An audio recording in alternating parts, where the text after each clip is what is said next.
Dans la mémoire du chaos, donc en free-to-play, ce qui est pas mal, c'est d'avoir Bayou.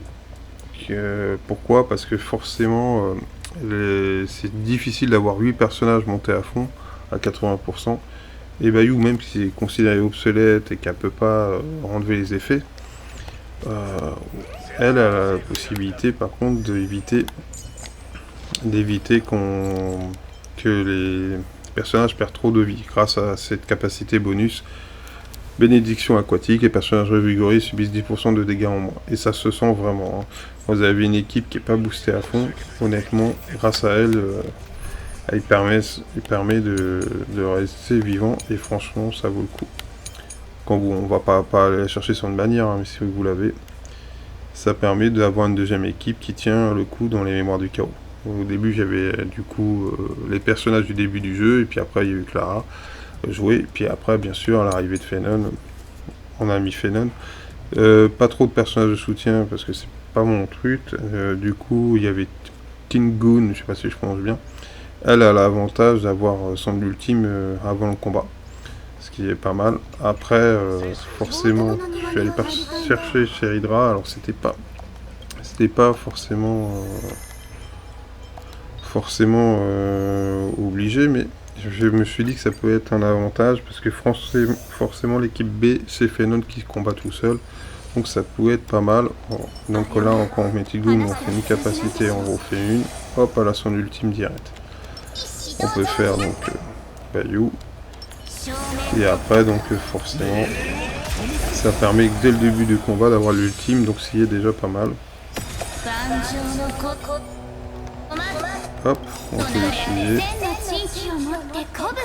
Et comme elle a une lumière qui permet de jouer plus rapidement, hop, on peut jouer pour toute l'équipe qui permet de jouer plus vite.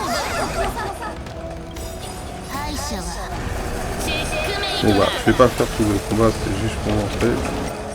Et on va aller voir pour les futurs personnages. On va aller voir pour les futurs personnages qui viennent.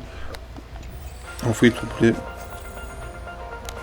On va aller voir aussi alors, le cône de lumière que je parlais, j'avais plus le nom, c'est n'arrête pas de danser. Donc là, l'action de tous les alliés est avancée de 20% lorsque le porteur utilise son ultime. Là, on est en superposition 3.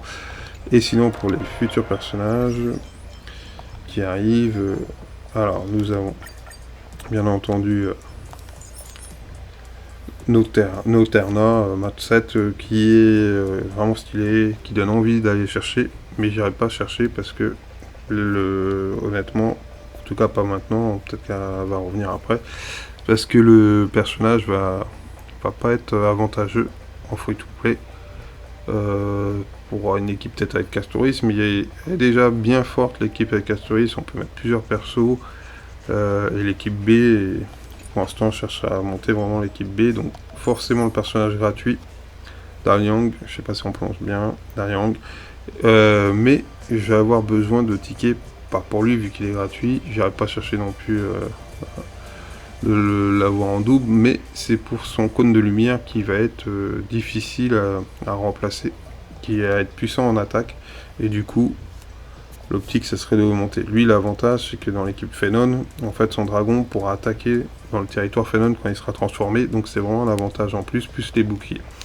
Donc après, je pense que c'est le meilleur choix à faire quand on est en free-to-play.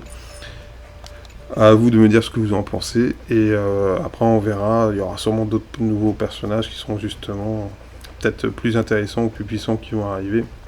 C'est pour ça que malheureusement, pour l'instant, même si j'aime le style et que j'aime ce personnage-là, je vais attendre un peu et plutôt aller dans l'efficacité et d'aller chercher plutôt le cône de lumière de celui-là. Dites-moi ce que vous en pensez.